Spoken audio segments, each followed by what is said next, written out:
Hello there. Let's talk about the book Coraline by Neil Gaiman. This was the first time that I'd read this book and it came highly recommended. This has won many, many awards. The author himself has won many, many awards.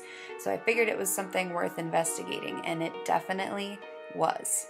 So if you're not familiar with this book, this is the story of Coraline, who is a little girl and lives in an apartment with her parents. She's very bored by everyday life. She just spends a lot of time outside exploring.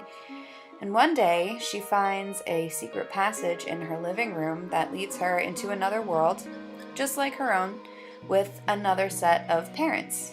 Except the other mother and the other father aren't quite as nice as they seem. So, in a whirlwind of events, Coraline winds up being involved in a very dangerous game and needs to rescue her parents and some children who are trapped in a mirror in order to get home and set things straight. There were a lot of really spooky, creepy descriptions in this book that I really enjoyed. I would say the other mother's severed hand, like scuttling around trying to find the key that led into the other world. Coraline playing with rats in the other world, really creepy, very bizarre. Normal kids don't play with rats. Just saying. I would also say the mist fog that's going on outside, so that all that you can really see is what's kept inside the house. And the other really big thing are the button eyes. Really scary. I don't like button eyes. Nothing going on up here. That's very unusual. This is very scary. Here's a question. If you have a button for an eye, and eyes are supposed to be the windows to the soul, do you not have a soul? I think this plot had the potential to be very confusing, but it actually was very simple and easy to follow and very well laid out. I think switching between the real world and the other world could have gotten a little bit hairy, but I always was sure where I was and never felt like I was losing touch of the storyline. I think my favorite character in the story was Coraline. I already have a tendency to enjoy books that have a very strong female character as the hero or heroine, and Coraline did not disappoint in that regard. She is very resourceful, very intelligent, and accountable too. When she realizes that she hasn't gotten the last marble from the other old man upstairs, she realizes that it's her fault and kind of takes responsibility for that, which is admirable. I think the parents are her real parents are another really cool character development in the story, because they start off as annoying parents that Coraline has a hard time relating to and being appreciative of. And over the course of the story, as Coraline changes her mind, then we see the parents kind of become loving and attentive and eager to please Coraline and show that they love her. I think the other really important character in this is the cat. And the cat is a character that starts off not very nice and then becomes really nice. So that's something worth noting too. He's not very helpful in the beginning, but she's the one who actually winds up saving Coraline at the end to get away from the other mother, and winds up staying with her in the real world. I feel like we can't talk about characters without dedicating a segment to the other mother. What a crazy, mean old hag. She is all about getting her way. She will lie to Coraline to get it. She will kill the other husband to get it.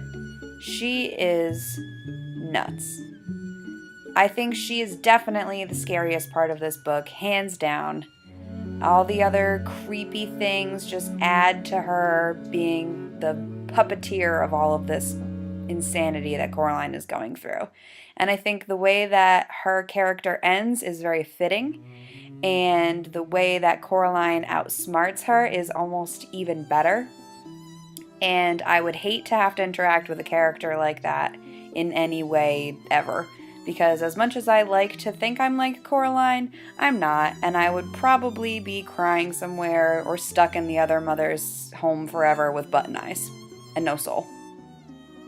So, good for you, Coraline. I think this book touches on a lot of really big ideas that kids are going through, or even adults are going through.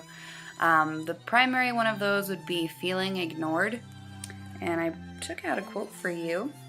So on page 58, we have Coraline talking to her downstairs neighbors, and this is a really good example of how people feel ignored when nobody is listening to them. So, "How are your dear mother and father?" asked Miss Spink. "Missing," said Coraline. "I haven't seen either of them since yesterday. I'm on my own. I think I've probably become a single-child family." "Tell your mother that we found the Glasgow Empire press clippings we were telling her about." She seemed very interested when Miriam mentioned them to her. "She's vanished under mysterious circumstances," said Coraline. "And I believe my father has as well." "I'm afraid we'll be out all day tomorrow, Caroline Levy," said Miss Forcible. "We'll be staying over with April's niece in Royal Tunbridge Wells." Another great quote from this book comes from when Coraline is trying to collect the third soul, and she's upstairs talking to the other old man in his apartment and explaining to him why she won't be staying in the other world. I think this is the big epiphany moment for her. "The world will be built new for you every morning. If you stay here, you can have whatever you want." Caroline sighed. "You really don't understand, do you?" she said. "I don't want whatever I want. Nobody does. Not really. What kind of fun would it be if I just got everything I ever wanted? Just like that, and it didn't mean anything. What then?" "I don't understand," said the whispery voice. "Of course you don't understand," she said, raising the stone with the hole in it to her eye. "You're just a bad copy she made of the crazy old man upstairs." So another really awesome moment where Coraline is just explaining why she can't stay and why the other world isn't everything that it's made to look like. If she's given everything she wants, then there's no specialness in the real world.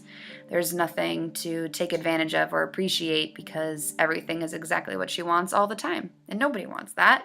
You have to work for things.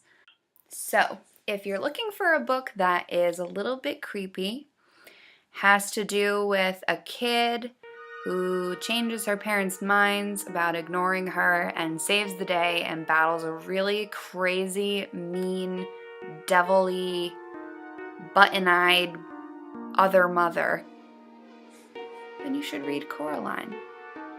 I loved it, and I'm probably going to read it again. And once I'm done reading it for the second time, I'm probably going to read it again. And once I'm done reading it for the third time, I'm going to watch the movie, because that also was nominated for an Academy Award and an Oscar, which means it's probably pretty good. All right? So everyone go out and read Coraline. Tell me what you think about it. You can comment below. You can watch the movie. Tell me what you think about the movie. Do you think it's as good as the book will be? Do you think vice versa? Read them both. Read them, watch them, compare. Talk to me. What do you think? I loved it. I love you guys. Thanks for watching.